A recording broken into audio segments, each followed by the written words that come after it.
Hello, everybody. Hey, Ken. Hi, Mark. Mark, you should stand up. This is Mark Hall, everybody. I get invited back every year as long as I behave myself. They give me a lot of latitude, though. Any of you who know Mark know it's very unlikely he's going to be behaving himself. So. Steve Pickett, stand up over there, Steve Pickett. Steve Pickett was at the very first Kaufman Hall conference.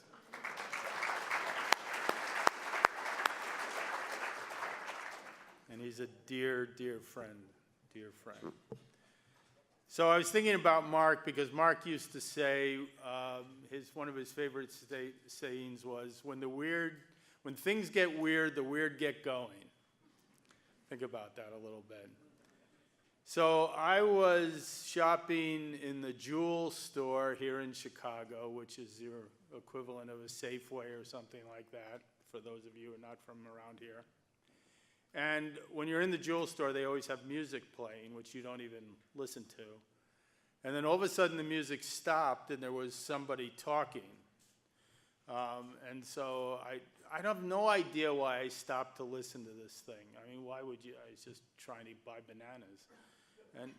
And why would I? But all of a sudden my ears perked up because they were talking about dermatology.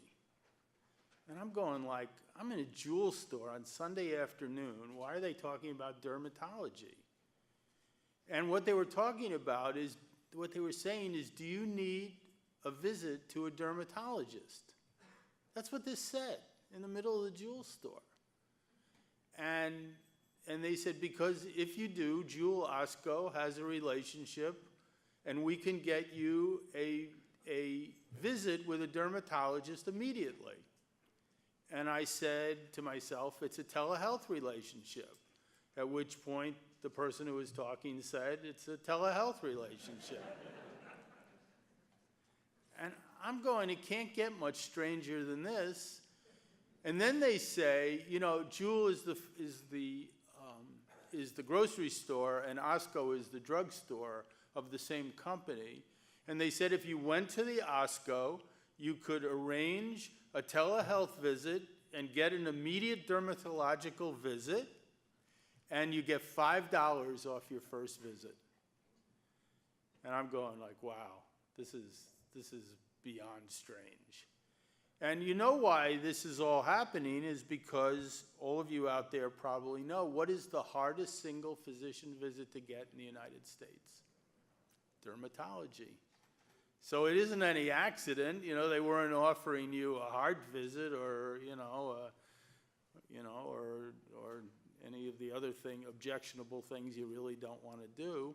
But people have a really hard, the average wait for a dermatological visit in the United States is over 6 weeks, I believe. And so they're going right after it, and they're going right into, grocery stores to advertise it and then offer you this. So that's the kind of change that we're beginning to see. That's the direction of things. And we're going to begin to see some very peculiar combinations of different organizations and different things providing health care that had never occurred to us before. And that gets into the whole competition issue that Gene and Jim were talking about when they were up here. So let's start with the Ford Motor Company. It's a good place to start.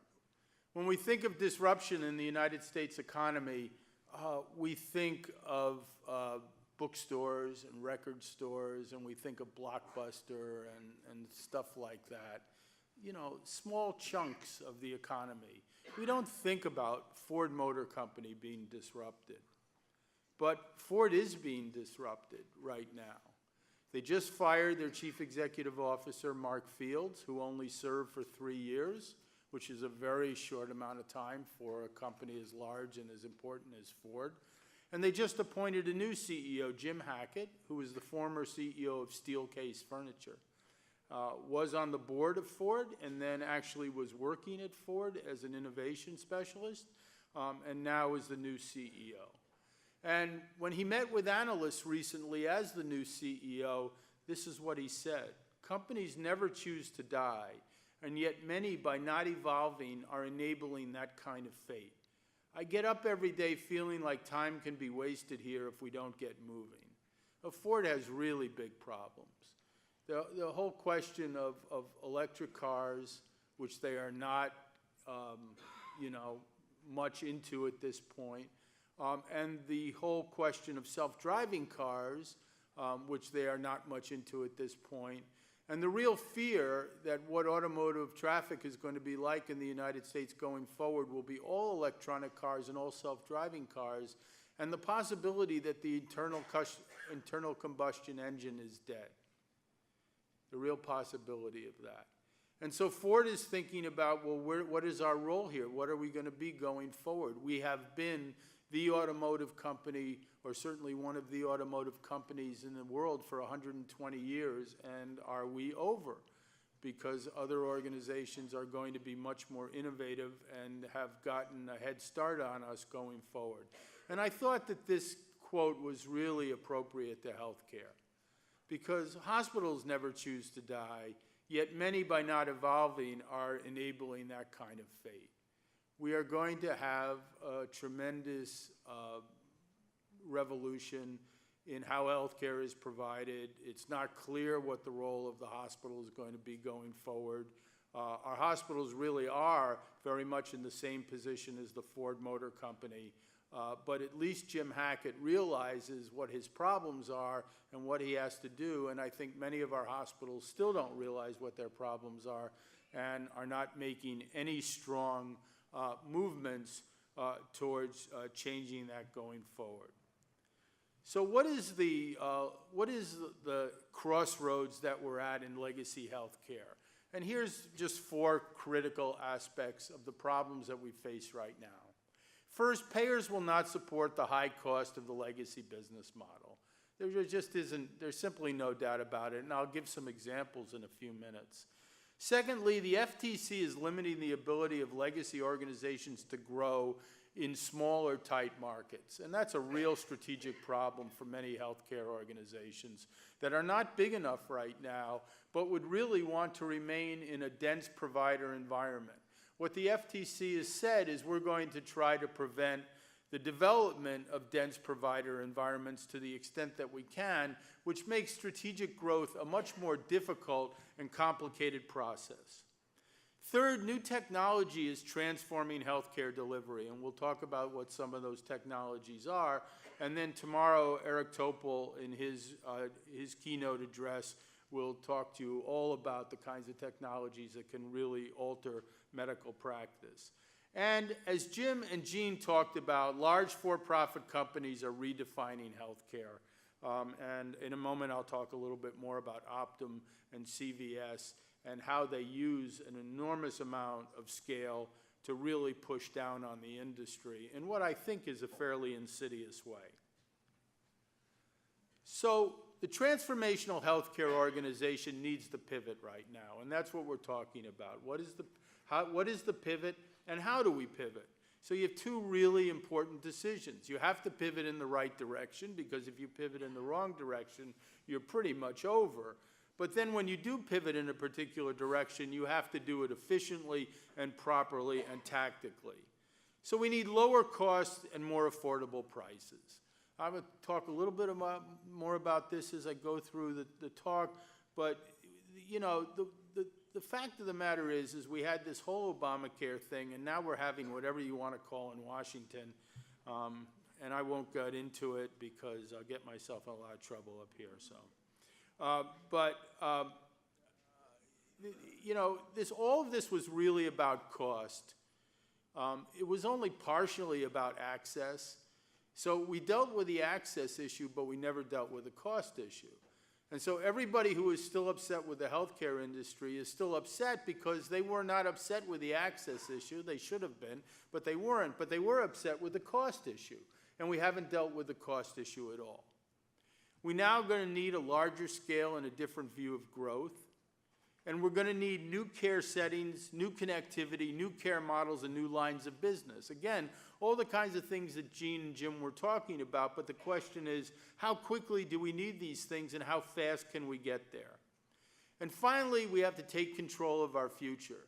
Because if we don't, there are many, many organizations and competitors out there, including Apple and Amazon, who are organizations that are really good at taking control of the future, who would be very, very happy to take control of our future. And so, you know, we're just getting, that announcement yesterday that Apple is actually out there trying to buy things in the healthcare field, I can tell you that scared the pants off of me, and it ought to scare everybody sitting in this room right now.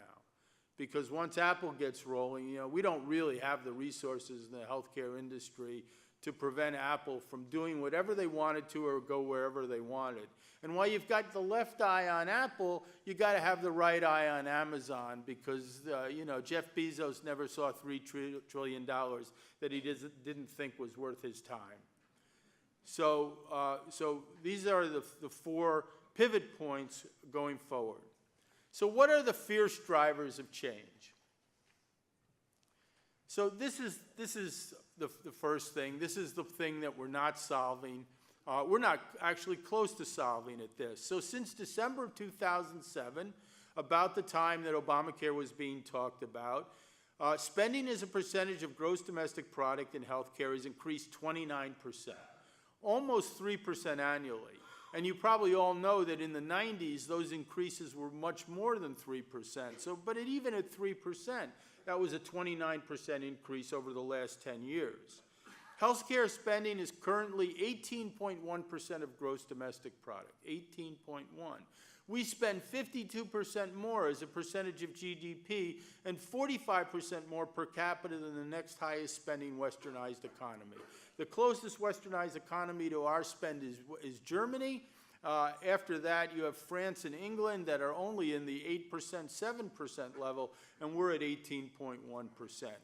The economists, you know, call this, they call this theft in that we're spending so much money on health care that when it comes to things like job creation and higher education and all of the things that we'd really like to give back to the generations coming behind us, we don't really able to do that because we continue to spend so much money on health care. And this is really the problem that our constituencies have.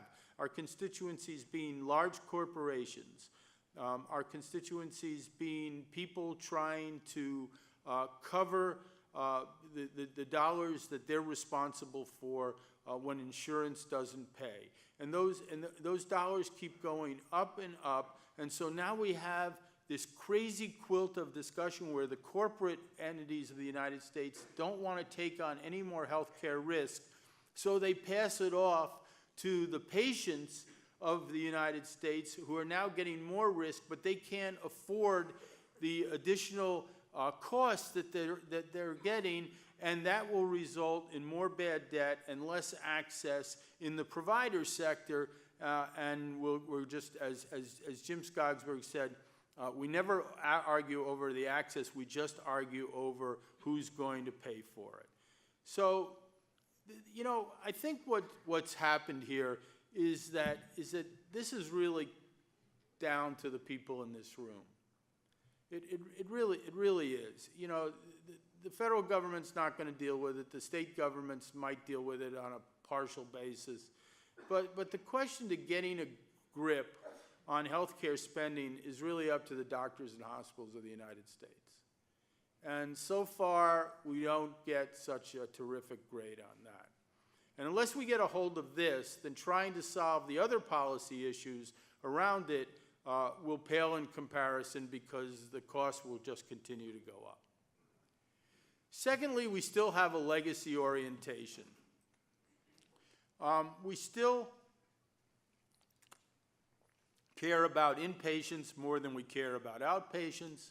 We still care about campuses more than we care about retail and non-campus areas of care.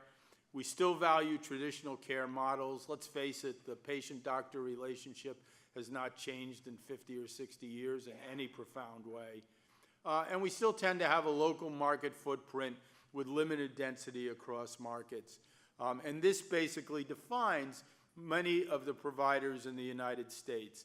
And this is an invitation to disruption, because when patients care about outpatient care and when they don't want to come to your campus and they'd rather be treated in an atraditional model than a traditional model, then you've got a real problem in terms of what you're providing versus what people want. And that is an absolute invitation to allowing more progressive corporate organizations and more progressive capitalistic organizations into our marketplace. And now payers are saying enough to hospital prices, and I'm sure you're pretty jaundiced about this. I get it. It's easy to be cynical about this in a big-time way. But CMS is reducing payment for outpatient services provided in hospitals and off-campus hospital outpatient departments. They're also considering paying for total knee and hip replacements in ambulatory surgery centers. As the technology gets better and better, you don't necessarily need an inpatient relationship in order to do a lot of this. And CMS is considering paying for Medicare in these situations. Anthem, of course, made a big announcement about 2 or 3 weeks ago where they said they'll no longer pay for ambulatory MRIs and CT scans performed within hospitals. And they're also talking about not paying for emergency room visits in non-emergency situations. In other words, they want to push all of those patients out into retail settings. They want people who are going to emergency rooms to go to urgent care centers instead. They want people getting MRIs to get MRIs in imaging centers away from the hospital and not in the hospital. And it's hard to blame them. We have the ability in imaging centers here in the Chicago area to get an MRI for $600 or less. The average cost of an MRI in a hospital outpatient center in the Chicago metropolitan region is $1,800. So why would you pay $1,800 if you could pay $600? And so you have to start getting tough about this. If hospitals and doctors won't steer their patients to more reasonable cost opportunities, and the patients won't do it themselves either, then the insurance companies are feeling that they have to dictate how the care is provided, where it's provided, and what they'll pay for.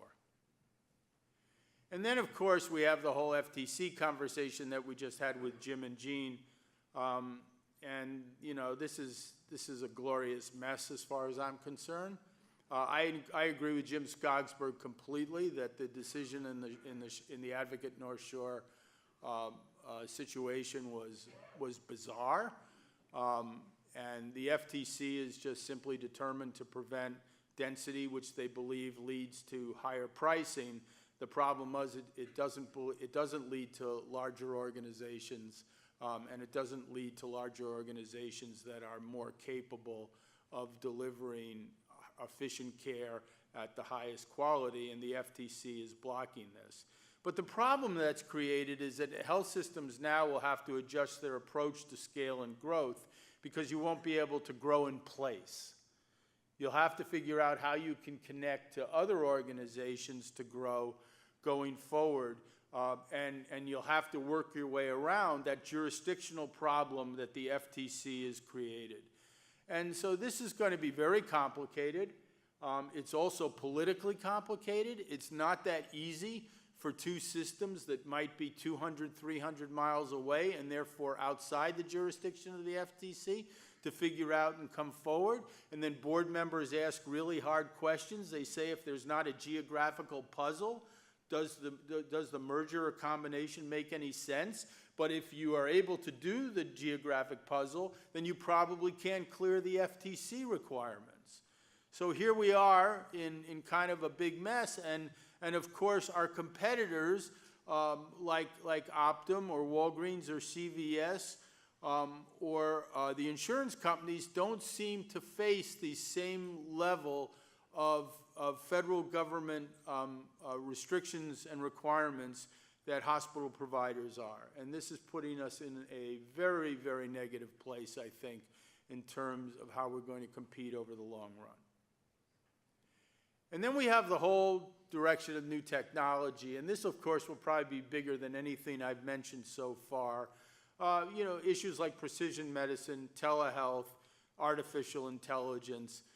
These are things that are going to penetrate healthcare in a big-time way.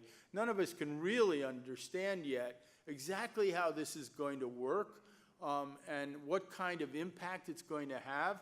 But telehealth is a classic Silicon Valley business model. Classic business model. If you go out to Silicon Valley, there's actually people who develop business plans, they develop companies, and if you say to them, are you going to go forward with that company, they say, no, I'm not. I'm not going ahead with that company because the technology is not good enough yet. But I'm putting that business model on the shelf because as soon as that technology is good enough, then this will be a great business model. And of course, what's happened in Silicon Valley over the last 20 years is that the technology revolutions just continue to go bigger and bigger and faster, and that makes those business models come of age quicker and quicker. And telehealth is that business model. Telehealth is something that everybody in the country wants, except maybe providers, and all that prevents it from happening is the quality of the technology. So the reason that I heard that advertisement for the dermatological telehealth company in the Jewel food store is because as the technology gets better and better, dermatologists can read lesions on the skin, 95% of them by just through Skype right now, because that image and the quality of that telehealth just gets better and better. What it was 5 years ago, it isn't now. And what it is now, it won't be 5 years from now. And that's what patients want. Many of you have probably heard my famous joke. I believe it's famous. That what is the top goal, the absolute highest objective of life of millennials in the United States? It's to live a totally fulfilling existence and never leave their bedroom. And there's one man in this country who got ahead of that before any of the rest of us, and that was Jeff Bezos. And I read yesterday, when the Fortune 400 came out, he's worth $81 billion. So if you can drill into the psyche of the millennials, like he did, you can be worth $81 billion someday as well. But this is the case. Amazon, you can be Amazon Prime, you can be Amazon Prime plus Prime plus Prime. Instead of getting your package in 2 hours, soon you'll be able to get your package in 30 seconds. And the millennials want to live all of their life like that.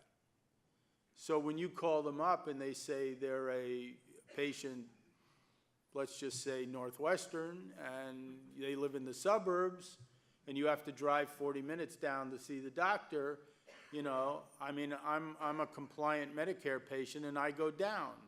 But these guys go like, well, why can't we do this over some kind of telehealth system? Why can't we do that? And of course, there isn't any provider organization in the country that will tell the truth to what the answer of that is. But of course, it's fee for service. And that is, if you're not in the office with me, I don't get paid. And therefore, I'm not interested in doing that. But there's plenty of competitors coming up that will break through with this. And telehealth is going to be huge.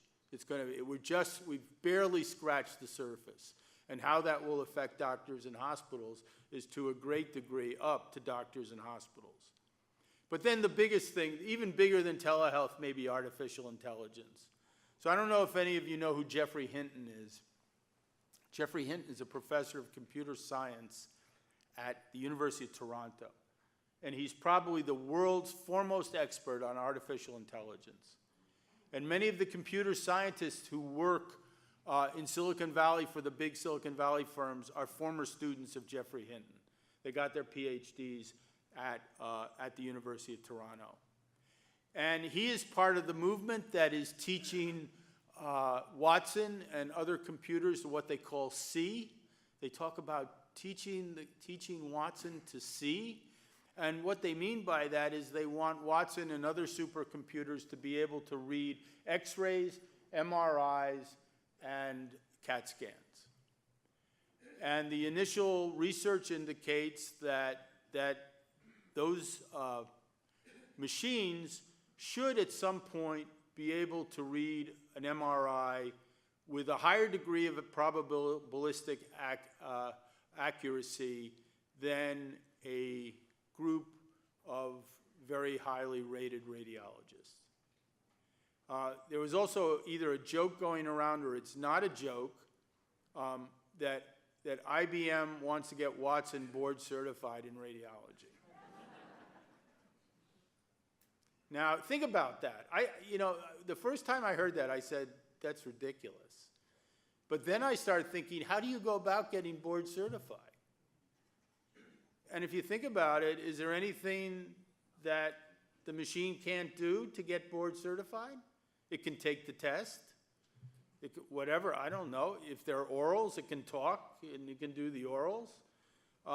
So it's not totally far-fetched. So anyway, the point of the story is that Jeffrey Hinton went to the University of Toronto Hospital, and he talked to the medical staff there. And in the room were many, many radiologists, and he said to them, radiologists are already over the edge of the cliff. I think he also said to them, if you're a radiologist, you should begin looking for another job.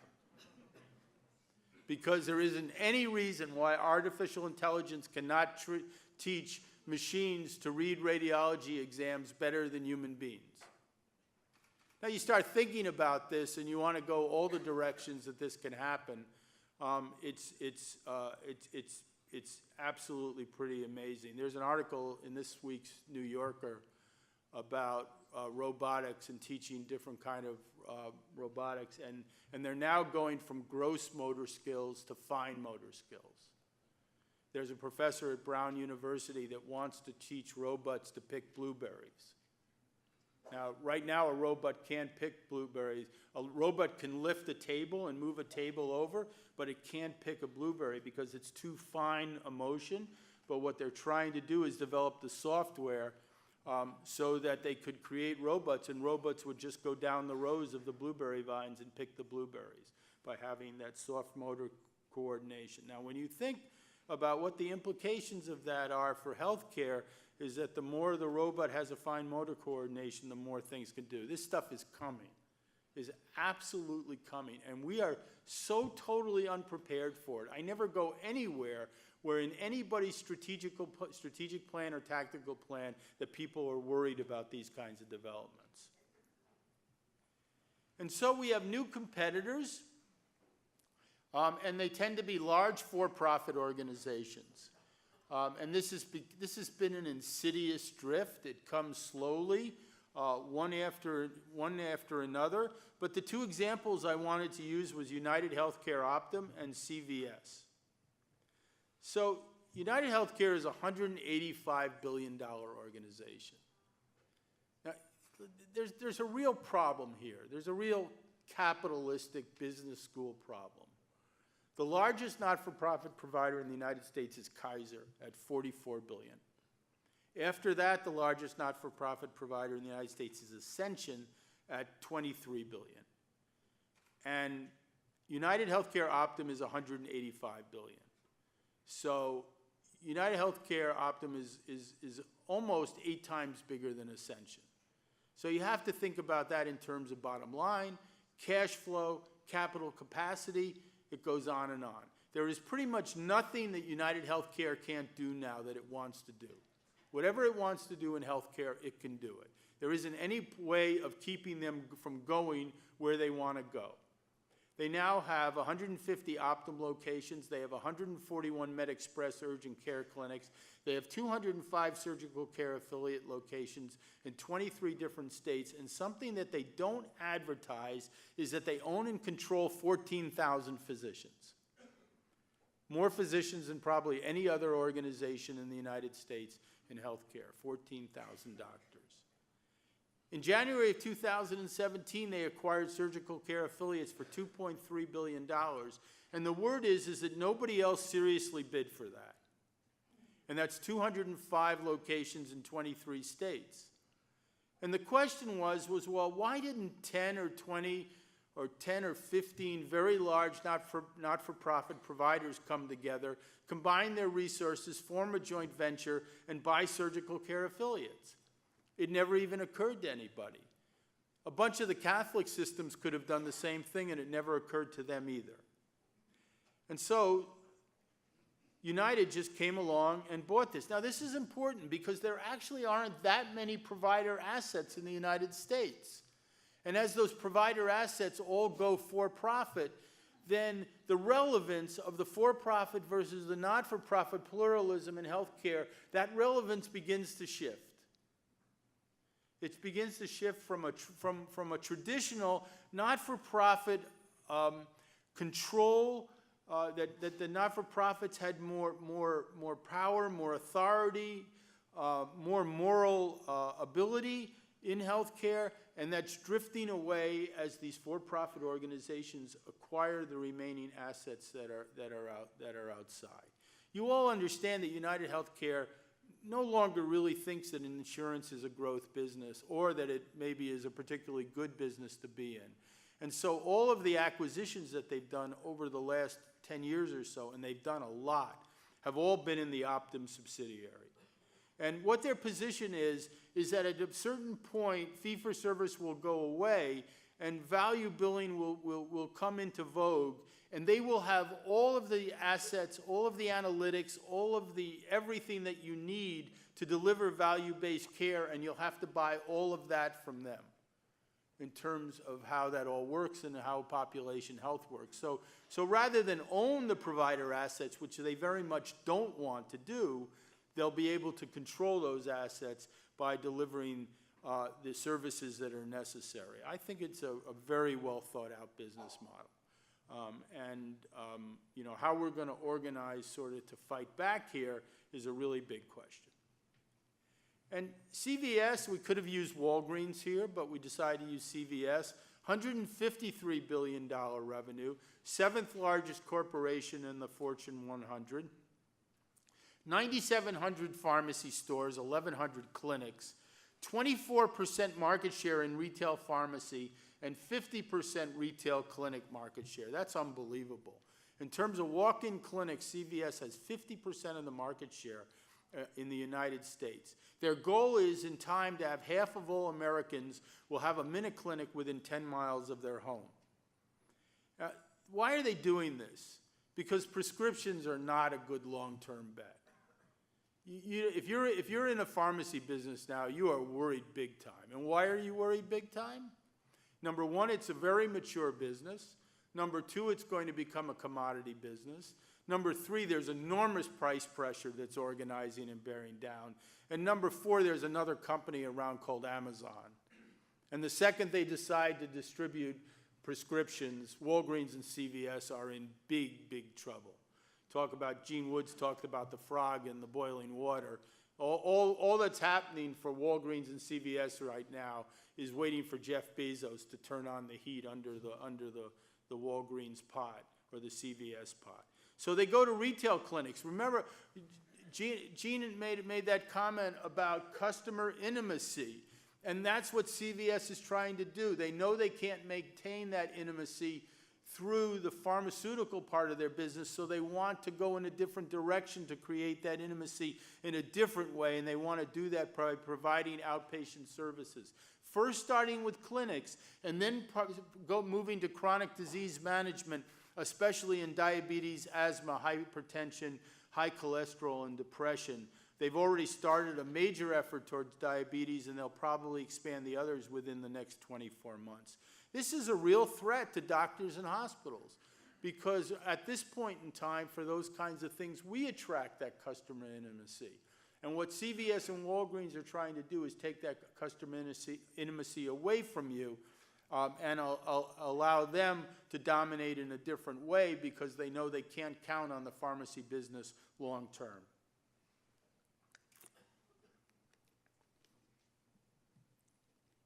So why do we care about this? First of all, because it draws volume and loyalty from legacy organizations. They're providing highly accessible, low-price alternatives for routine primary care, urgent care, routine surgery, chronic care management, and imaging, drawing volume, revenue, and loyalty from legacy organizations. That's a really big threat. Secondly, they take assets out of the system. The acquisition of surgical care affiliates highlights the vulnerability of not-for-profit health systems to well-funded for-profit organizations that are capable of buying up the limited number of patient care assets that are available. And third, they threaten to overwhelm the not-for-profit influence on healthcare's future, and I think this is the most important part. The fact of the matter is not-for-profit organizations tend to make different kinds of decisions than for-profit organizations do. Jim Skogsberg had a great opportunity to talk about something that Advocate did, and he decided not to, so I will.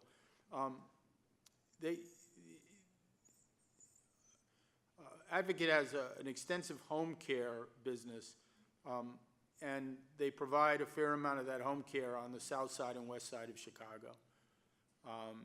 And about a year and a half ago, many of the nurses came to Jim and other members of senior management and said it's too dangerous to make these visits anymore. And so Advocate looked at the problem, and they had two decisions they could make. One, they could figure out how to continue to provide those home care visits in a very important, to people who really needed those home care visits in a big-time way. Or they could have shut down the program. And what they decided to do was hire Chicago off-duty police to ride in the cars with the nurses into Englewood and other areas on the south and west side so they could continue this program.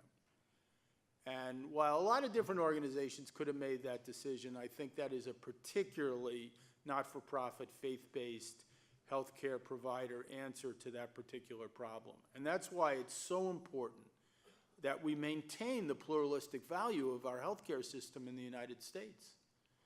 That we have a powerful not-for-profit influence in that healthcare system, and that we also have a powerful for-profit, because both sides of the equation bring different capabilities and different abilities to the healthcare system, and we need both of them to make up the kind of healthcare system we have in the country. If it teeters in one direction, if there's too much not-for-profit, then we lose innovation and investment. But if there's too much for-profit, then we lose some of the other kinds of emphases that not-for-profit organizations have always brought. So this is really important in terms of how we see this capitalistic effort moving back and forth here in healthcare. So what are the crossroads? So this is the definition of the classic disruptive scenario. An innovator takes a complex, high-priced service and offers it in a more convenient, lower-priced way, attracting consumers and drawing volume and revenue away from legacy companies. So if you want to substitute health care for complex, high-priced service, you sort of really get the point that I'm trying to make. And we will see, we already are seeing, but we will see many more innovators take that complex, high-priced service, offer it in a more convenient and lower-priced way, attracting consumers and drawing volume away from our legacy hospitals and our legacy doctors. It's already started to happen. It will likely speed up, and at a certain point, we may even begin to notice it in our volume numbers and on our revenue numbers, and then eventually in our profitability numbers. So there's two options when you're facing the disruptive scenario. Two options when you're facing the disruptive scenario. The first is you can double down on the status quo. And of course, for those of you who have read Clay Christensen, you know very much that's what he says people do. They can't help themselves. They absolutely, when your basic business model is being disrupted, what you want most in the world as a business person is to preserve that business model. The whole thought of trying to create a new business model to earn revenue and make profitability seems like the most daunting thing in the world. And we laugh at people all the time who have failed to react to this disruption, but it just keeps happening over and over again. So once you double down on the current approach, then what happens? You begin to lose volume. Then you have to have cost cutting by necessity rather than by choice. And then you cede the future to others, and you lose your basic business model, and you lose your strategy. And then eventually your revenue declines significantly, you lose profitability, and then you either come back as some other kind of model or you actually go out of business, which is what happened to Blockbuster. Blockbuster tried to maintain the status quo against Netflix, completely lost, and went bankrupt. Borders had the same thing happen. ESPN is an absolutely fascinating example of this. ESPN is being disrupted like mad by streaming video right now, and they have been going through cost cutting by necessity. They've cut the heart out of their journalistic integrity and what they do well because of all the people who they've either laid off, fired, or forced into retirement, and they just don't have the same kind of business that they used to have, and all because they underestimated the power of streaming video versus their product. Or you have option number two. Door number one, door number two. Rework the business model. And as Christensen said, this is really your only option. And hospitals would do very well to pay attention to this because now is the time to redo the business model. Not 2 years from now, not 5 years now, not 7 years now, right now. Right now is the time. It's already happening. So first of all, you have to have deep understanding of changing consumer expectations of technology. You know, when we're businesses and we're successful businesses, we stop asking questions. If ESPN had asked all of their customers what they thought about streaming video, they wouldn't be in the mess they're in right now. But they thought all their customers were just going to sit home and watch TV. It never occurred to them that all their customers were not going to watch TV. It also never occurred to them that a lot of their customers never watch a game anymore from beginning to end. It's called the changing of consumer desires and perceptions. Isn't that amazing?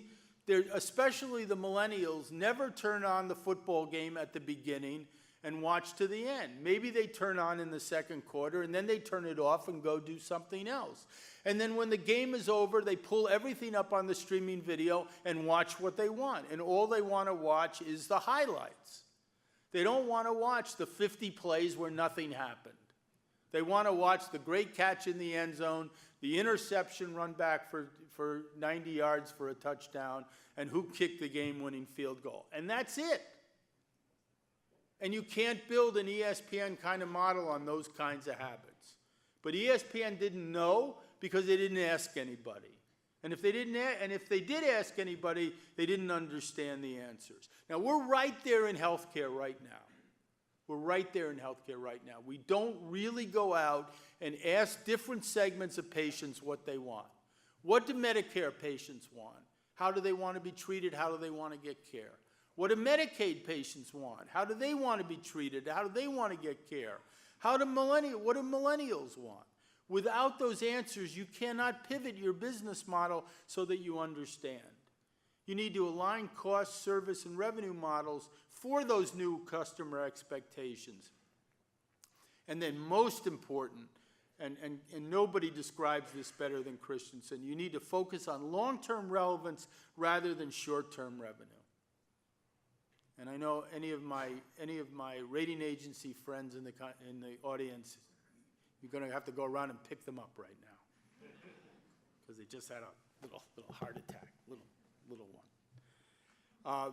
But that's true because without being long-term relevant, then you can't solidify your revenue and profitability situation. You have to be long-term relevant for that to happen.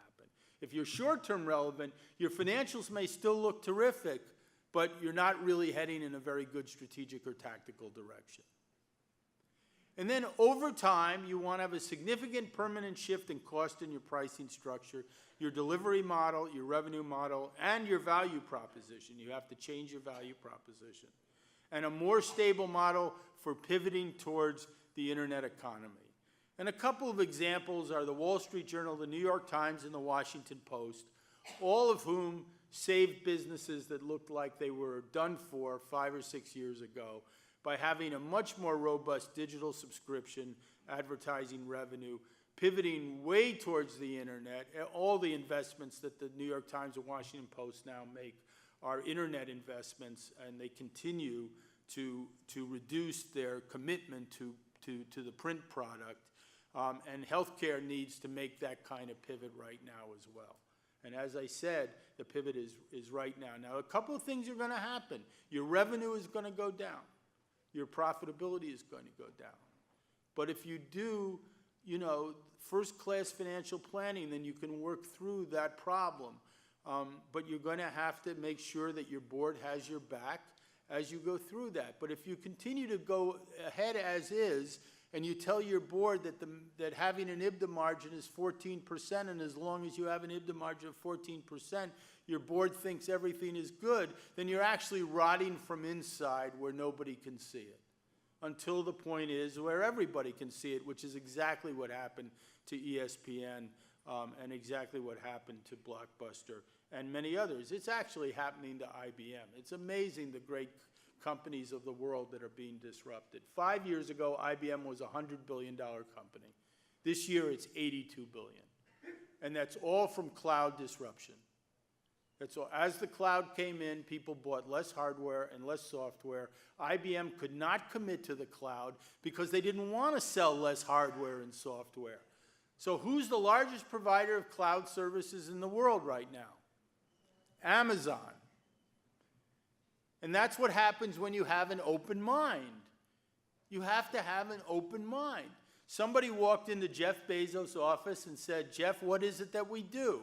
And he said, "We sell books and records and diapers and stuff like that." And they said, "Well, how about providing cloud services?" Now, about 98% of the executives in the world would say, "Get out of my office right now before I fire you." And the guy said, but Bezos sat there and he said, "Tell me what you're thinking about." And he said, "We have all these server farms all over the world because we have to be able to get all these orders and then produce all these orders. And we have this enormous internet connection. So we have to have incredible server power, but it's not fully utilized. So we could sell the undercapacity. What do you think about that?" And Jeff said, "That sounds like a fine idea." And it's now a $10 billion company inside of Amazon. And they're just getting started with web services and the whole other thing. So that's how you have to think in the internet economy environment. That's how you have to think. You cannot think about the business you did 30 years ago. You have to think about the business you're going to do 20 years from now. So what is the path forward? So this is the famous Moody's slide.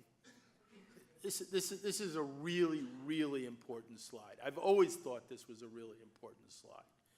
And what it shows is as revenue goes up in the hospital business, expenses go up. And as revenue goes down, expenses go down. Now, I'm telling you, this is a really, really bad way to do business in 2017. Really bad way to do business.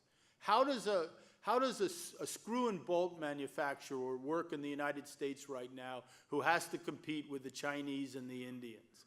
How does he work? He opens his factory every day, and he knows that he has to manufacture that bolt for 14 cents. And if he manufactures for 15 cents, he loses money. So every day he has to go in and manufacture that bolt for 14 cents. And the whole business is organized around manufacturing that bolt for 14 cents. And the guy watches his costs in every different way. If any cost goes up, he's in absolute panic because he knows at 15 cents he's out of business. Not in a decline, but absolutely out of business. And that's how hospitals have to start thinking about costs. We don't have a cost position. We don't have a point of view on costs, and this chart shows that. This chart shows that when you sign a better contract, your costs go up. When Blue Cross kicks the living daylights out of you and kicks your butt across the state, then your costs go down. But that's no way to run a business. You should have a position on how much can this cost. You should analyze what's going on in your community. You should analyze what's happening with bad debt. You should analyze what's going on with co-pays. You should analyze what's going on with high deductibles. You should look at that exquisite financial planning that you're doing because you learned how to do it from Kaufman Hall. And then you should have a point of view on costs. And you should, every hospital in this room should go back and you should look at this chart based on you. This is an aggregate chart of everybody rated by Moody's. But you should look at it for you. How did your revenue go up and how did your costs go up? Was there any given year where your revenue went up and your costs didn't go up? You have to have a point of view going forward on costs. That is the only way you can possibly operate a provider organization going forward. And that change needs to happen like yesterday, because where we are right now is in an absolutely impossible position. We're just going to get pushed by everybody who can push us. Revenue is going to go down. They're going to push commercial towards Medicare rates. There's only about 10% of the hospitals in the United States that actually break even on Medicare rates. And so this is very, very important in terms of your strategic direction. And then you need to rethink your services and your roles. So of course you're going to have to continue to do traditional patient care, tertiary and quaternary, primary and secondary, post-acute. But of course you don't want to do any more of that than you absolutely have to. You'll notice that there's one specific area that Optum or CVS or Walgreens has not gotten into, and that would be anything on the inpatient side. Because they know that the inpatient side comes with costs attached that they don't want to have anything to do with. But you've already got that business. But really at this point in time, you don't want to do any more of that business than you absolutely have to. It has to be tightly controlled in terms of how you're doing that. And you have to start, with aligning these clinical situations in a much tighter way. Then you have to move to new care settings, retail clinics, urgent care, occupational health. Home, we already talked about how important that is. New connectivity, digital transactions, digital health network, telehealth innovations, remote monitoring. And for the new connectivity, you need new intellectual capital inside the organization. There's absolutely no doubt that hospitals will start writing their own code over the next 5 to 10 years. It's absolutely inevitable. You'll buy a lot of code from other people, but you're going to have to write your own code too. Out in Silicon Valley, you know what the mantra is: the organization that writes the best code wins. And if that turns out to be the case, and if Apple is thinking of this way, well, we'll own a medical clinic, and then we'll start writing code around it. Well, that's the new business model, and we are in no position to compete with that business model. We haven't even begun to think about it. We don't have the right people working inside the organization to fight back on that regard. And then new care models tailored to each consumer segment, wellness, care management across the continuum, much more in the way of direct primary care and the introduction of precision medicine. And then there'll be some lines of new business, but we don't really know what they are at this point. So what is needed to compete? Larger and more significant operations. There is absolutely no doubt we're going to need much bigger hospital organizations. A whole different level of intellectual capital.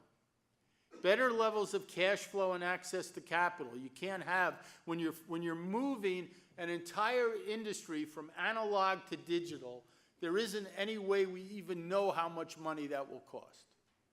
And so we have to have larger organizations in order to deliver at that level. We're going to need broad and strong market footprints. You do need that density and concentration in order to have all these ideas about how you can best help the community. And then we will have to answer the question over the next 5 or 10 years is how big do these legacy providers need to be? How many, are we going to have 200 organizations, 100? Will it be 10? Who knows the answer to that, but we'll need to be figuring it out as we go along.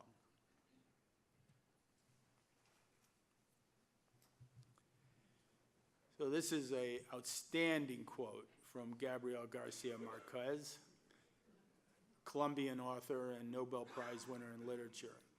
And he says, wisdom comes to us when it can no longer do any good. And how true that is. You know, it's so easy to be wise about the Blockbuster Netflix thing. I mean, everybody can look back and say, Blockbuster, wow, what is it, like stupidest business organization in the history of stupid. I mean, it's like unbelievable. I mean, that was more stupid than Madden putting Lackey in the ninth inning instead of Wade Davis. I mean, that's like the stupidest thing going. But what Marquez is saying is, yeah, you can, you know, when it's no longer, when there's no longer anything you can do about the problem, that's when you can be perfectly wise about the situation. And we need a lot of wisdom in the healthcare executive suites going forward. So we can come to some conclusions and make some pivots and some right turns and some left turns at the moment, while we still have the ability to fight back and do us some good. And just to conclude, there was a great comment out of Silicon Valley about 5 years ago from an analyst and commentator who watched the internet economy very closely. And he said, I am betting that tech will figure out retail before retail figures out tech. And that was about the truest statement any human being in the history of the world ever uttered. Because Amazon, which is tech, is absolutely destroying retail right now because Amazon figured out retail before retail could figure out tech. So now where we are is that we were right up against it, and the big question is, will tech figure out healthcare before healthcare figures out tech? Thank you very much. It's always a pleasure to do this. Thank you very much.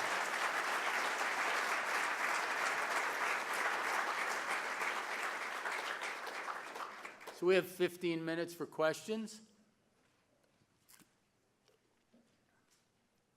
I have a question, and I don't mean Where this... are you? Where are you? Over here. Yes. I don't mean this to have political intonations, more human nature question, I suppose.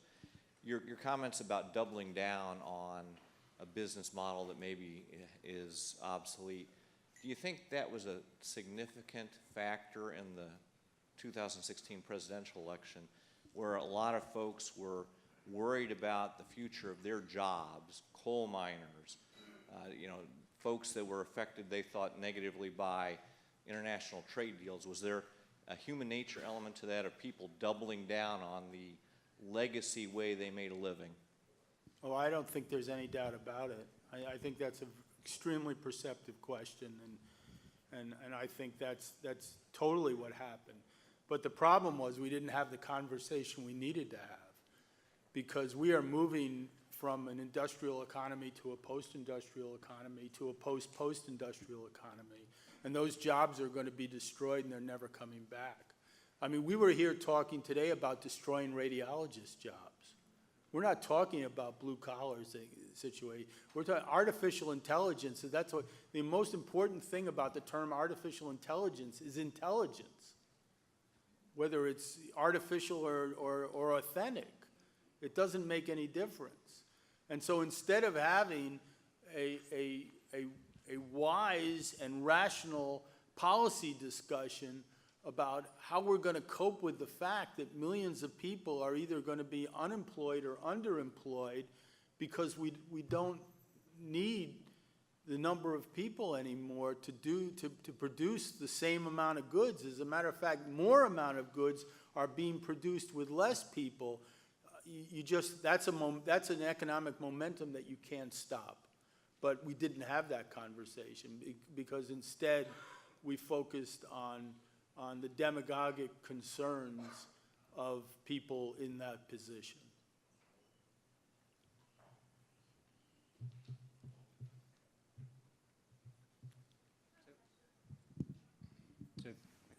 Go ahead, please. Thanks for the, what's that, the 30th installment of Scared Straight.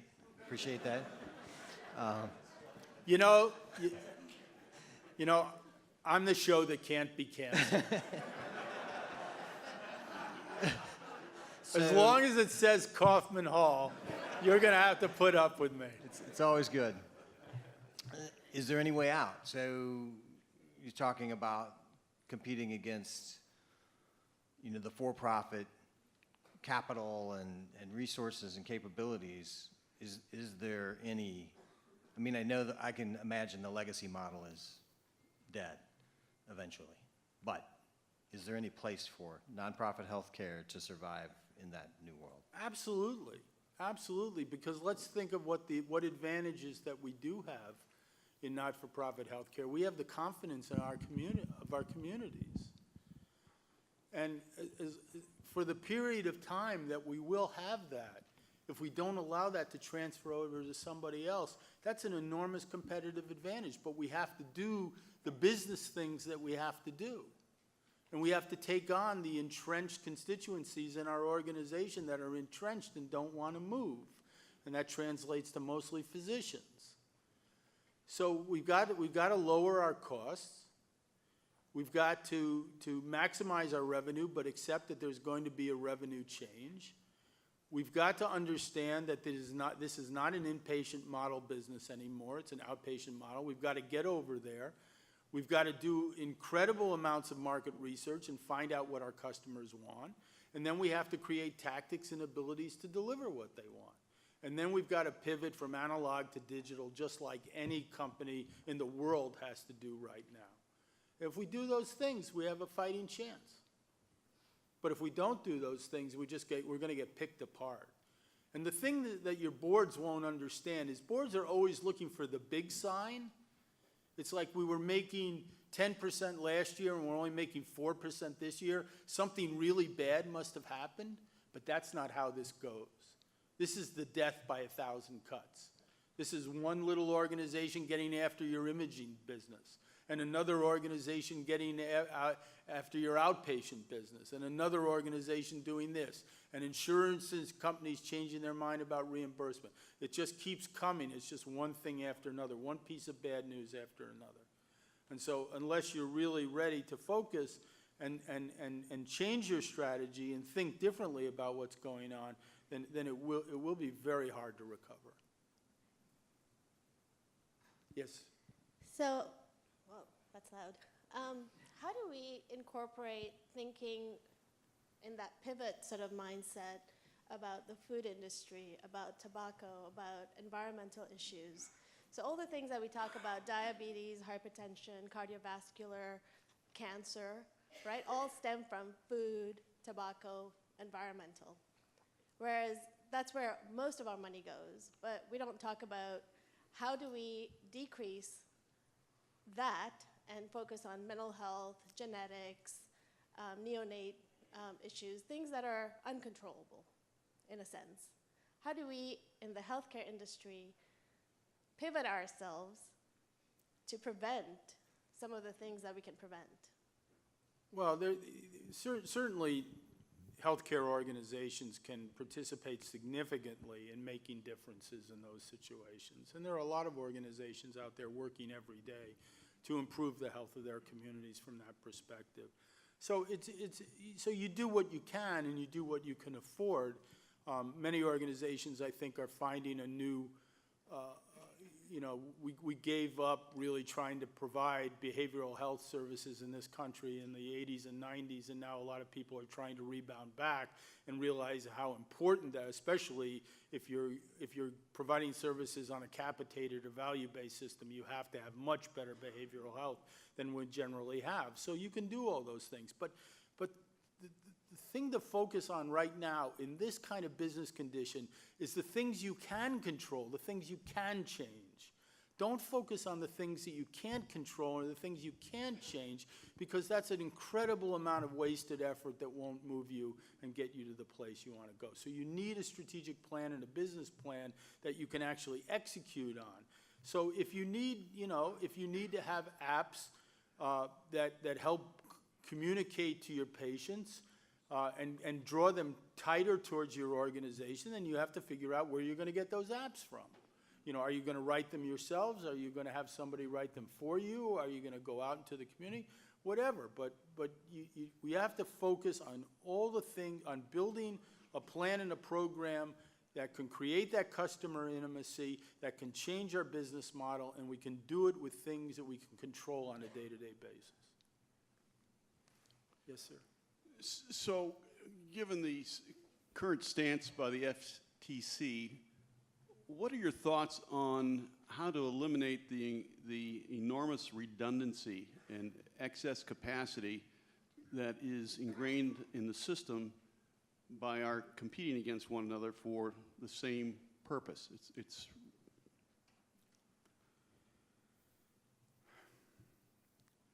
Well, the first thing to do is take that overcapacity and redundancy out of your own place. Since it's going to be really hard to go next door and tell them to do that. They're probably not going to be very happy you came to see them. We really think your heart program is terrible. You should close it down. That probably won't be a message very well received. But there's an enormous amount of redundancy and overcapacity inside of ongoing organizations that could be taken out. There are systems that have come together over the last 15, 20 years that now have 10, 12, 15 hospitals in the system, and they have 4 or 5 open heart programs. And they had 5 open heart programs when the system came together, and they still have 5 open heart programs. Those are things you can do something about. And there's a lot of other overcapacity all sorts of places, and you know, part of the business plan should be to remove that overcapacity, because by removing that overcapacity, you begin to remove costs. And it's a fairly painless way to remove costs as opposed to firing nurses, for instance, which is very painful. Yes? Hi, Ken. Great speech. Just a question with respect to the slide that you showed where it looks like from an industry perspective, our revenues and costs seem to move together. And I suspect, just one observation, you know, just from my own perspective in our organization, when we do our budget, our board has kind of set a minimum profit margin that we need to target when we put our budget together, regardless of what we've earned in the previous year. So historically, we've exceeded that target, and you know, as we look into the future, it's always cloudier and there's lots of challenges on the horizon. So our perspective moving forward is always, well, we're not going to be able to achieve the margins that we've achieved in the past. And so we've constantly budgeted to that minimum level. And so that's part of the reason why I think, because we're constantly looking to put more dollars, because of the mission-driven organizations that many of us are, put more dollars into the provision of care, not necessarily bring it to the bottom line. And we constantly have that debate in the boardroom as to, you know, well, if we made 7% last year, do we need to make 8% next year? Or what's the amount that we need at a minimum to continue to keep the organization viable? So I'm just curious, should we be looking at it differently? Because I suspect, I've never worked in a for-profit organization, but I suspect if they made 7% last year, they want to make 8% or 9%, and that's not how we've typically looked at our business.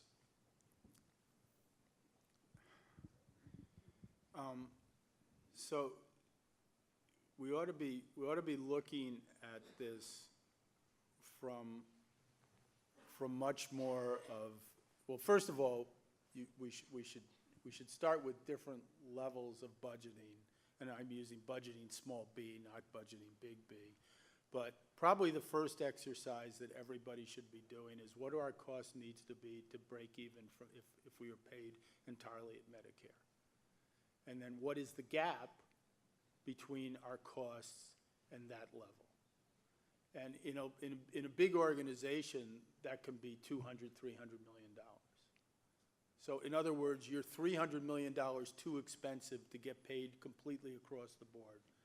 So if that's the case, then you need a timeline to decide what is the timeline in which we need to get that $300 million out.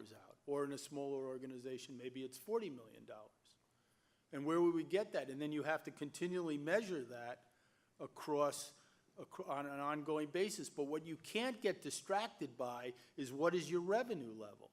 Because when that happens, then you immediately allow the cost to float back up to the revenue level. And that's not, you have to come back to that example I gave about the guy who goes into work every day in his small, screw and bolt shop, and he knows he needs to make that screw for 14 cents.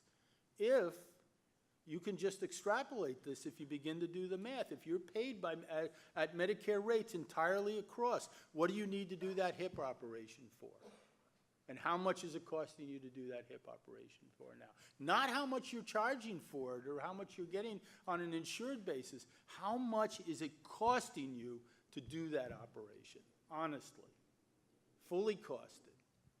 And so right now, if you're, in order to get a Medicare, you're 10 or 20% off, then the cost of that hip operation has to come down 10 or 20% over the next 4 or 5 years. And everything else that you're providing in the organization needs to come down at that level as you do that individual costing exercise. And then you have a point of view about costs.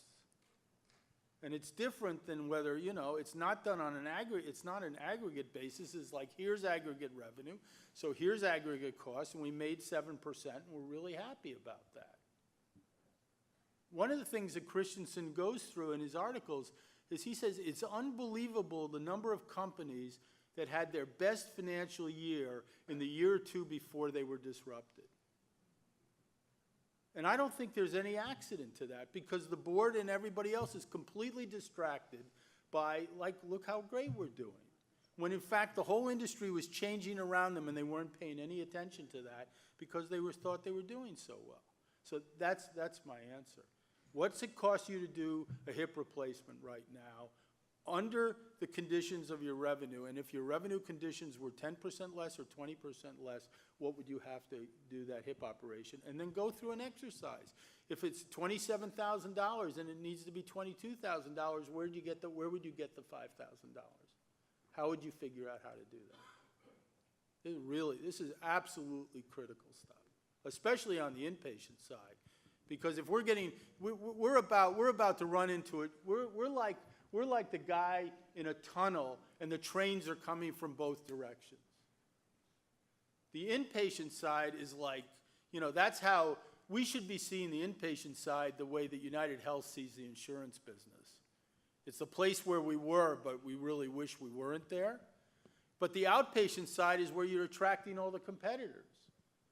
So you're the guy standing in the middle of the tracks in the tunnel, and the inpatient train is coming in this direction, the outpatient train is coming in that direction. So you're not going to outrun either one. Yes? Talking about the revenue structure and reimbursement for a moment. Earlier in the presentation, you compared United Healthcare, Optum, to Kaiser, and Ascension from a revenue perspective. One thing that's interesting about the Kaiser model is that it takes a lot of the things that you talked about and puts it on its head and allows them to happen because the revenue comes in the door and a lot of the care is a cost basis. With that said, a lot of organizations over the last several years have tried to migrate towards a risk platform, and some have hit speed bumps, some have hit brick walls. And whether that's because of the risk pools or it's because of physician culture. What are your thoughts on that strategy overall now, given what's happened over the last couple of years, a lot of the recent news of actually migrating to where you are more of a cost center, but as an insurance company, and therefore delivering care to minimize events and maximize the insurance revenue? Well, I think that pivot is absolutely essential to a quality healthcare system in the United States over the next 15 to 20 to 30 years. Kaiser right now has over 50% of its visits in a virtual environment, either telehealth, text, or email, or whatever. And the reason is because none of the doctors there care whether you show up in their office. Now, obviously, they want you in their office when it's absolutely necessary, but if it isn't necessary, they don't care. Where on a fee-for-service basis, we're still making people drive 40 miles for a 10-minute visit so that we can charge them for it. And so in order to get to a less is more healthcare system, we have to have a major shift in how we pay for care. And fee-for-service, you know, the question was asked to Jim and Jean, if you were the healthcare czar, what was the one thing you would do? But they didn't ask me that question because I was invisible up here. My answer would be get rid of fee-for-service. I think the change in the amount of care would be, I don't think any of us have any idea how much excess care there is because of the fee-for-service system. There's not one person in this room that could accurately gauge what that is. We would only find out when we switched the whole system over and then we saw what happened. How many surgeries didn't get done, how many x-rays. Well, I mean, you just know the per capita numbers. Our MRI and CAT scan usage is twice Western Europe. We're 240 scans per capita, and in Western Europe, there are 120 scans per capita. So, I mean, just for starters. So, I mean, if you started migrating towards world standards of per capita care, then your costs would start going down very significantly. Now, if you're a heavily fee-for-service reimbursed organization, your revenue is going to go down as well. But if you're financially managed extremely well, then you're going to have to try to figure out how to manage through that process. But it's really, really important that we do that. Can you speak to the future of tertiary care in rural communities? Tertiary care what? Tertiary care in rural communities. A lot of our hospitals are, as you say, taking care of the communities we serve, but it's going to get harder and harder given the small volumes we have. Well, the setup in the reimbursement system for care in rural areas of America is a train wreck. That's not only going to happen, but is already happening. I think what we need is we're going to need bigger systems in which the rural hospitals have a place inside those bigger systems, so the larger systems can create an entire corporatization, an overall umbrella of care, and put that umbrella over the rural communities. If we keep doing it the way we are, which is essentially one-on-ones, I just don't see how it works, because the finances just continue to deteriorate, leaving those hospitals, either one hospital or small groups of hospitals, in a position where they can't possibly have the financial wherewithal to treat a community that's already very difficult to treat in terms of the use rates, the amount of care, and the amount of overhead that you need in order to do that. It's a very difficult situation right now. One more question. No more questions. Yes. You talked about cost. Hold on, let her bring the microphone to you. Thank you. You talked about costs and waste. How much of that cost and waste do you think is related to mitigating risk by a physician, and what can we do to bring our physicians up to speed in risk mitigation and avoidance of excess utilization because of that?